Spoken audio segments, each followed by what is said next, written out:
Bagong taon na nga at meron na rin akong bagong aalagaan. Alam niyo ba kung ano to? Sa itong isda, isa sa mga lucky fishes. At first time kong mag-alaga nito. Pero dahil dyan, kailangan kong palitan itong nanlilimahid ko na water filter.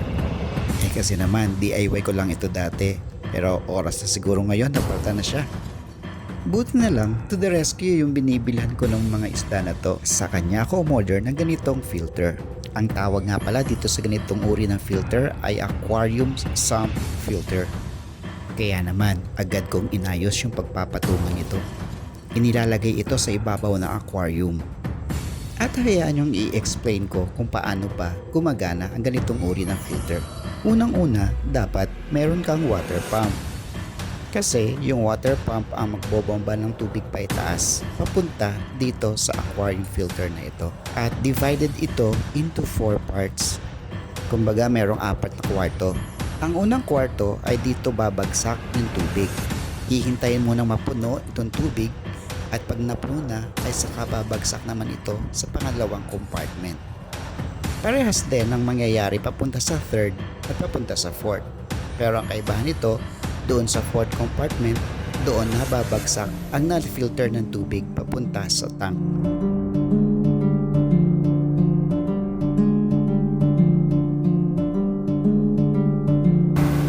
At bukod diyan, kailangan mo syempre lagyan siya ng foam or ng filter.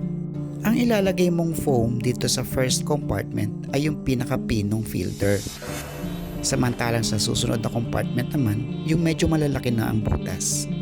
Sa pang third ay pwede kang maglagay dito ng mga bato or yung mga lava rock or lava ring katulad ng ginagamit ko.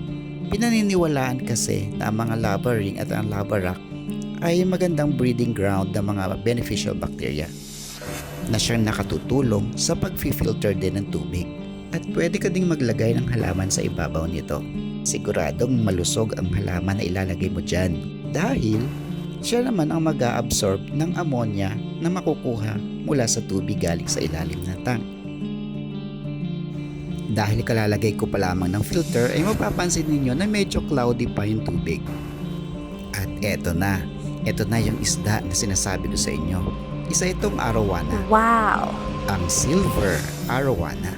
Kapag fully grown ito ay lalaki siya hanggang 4 feet ang haba. At dahil kabibili ko pa lang nito ay kailangan nating ilagay muna at i-acclimate sa loob ng tank para masanay siya doon sa temperatura na tubig na bago niyang paglalagyan. At sinalubong na kaagad siya ng mga makakasama niya sa tank, ang mga monster fish ko, mga cichlids, mga kilalang territorial fishes. Sila yung mga isda na tipong pag medyo maliit ka at kasya ka sa kanilang bibig ay siguradong may paglalagyan ka.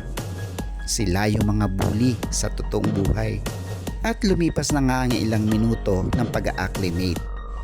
Atin ang bubuksan ang plastic kung saan siya nakalagay at isasama na dito sa mga iba pang fish dito sa tank.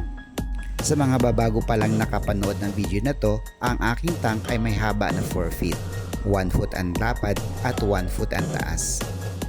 Kaya kung kukwentahin natin kung ilang tubig ba ang magkakasya sa kanya, ito ay aabot ng hanggang 60 gallon. Kaya eto, unti-unti ko nang inilulubog itong plastic sa tubig para makapasok yung tubig at para masanay siya sa bagong temperatura nito. Pinalibutan na nga siya ng mga cichlids nito. Ang tawag sa kanila ay yellow prince cichlid.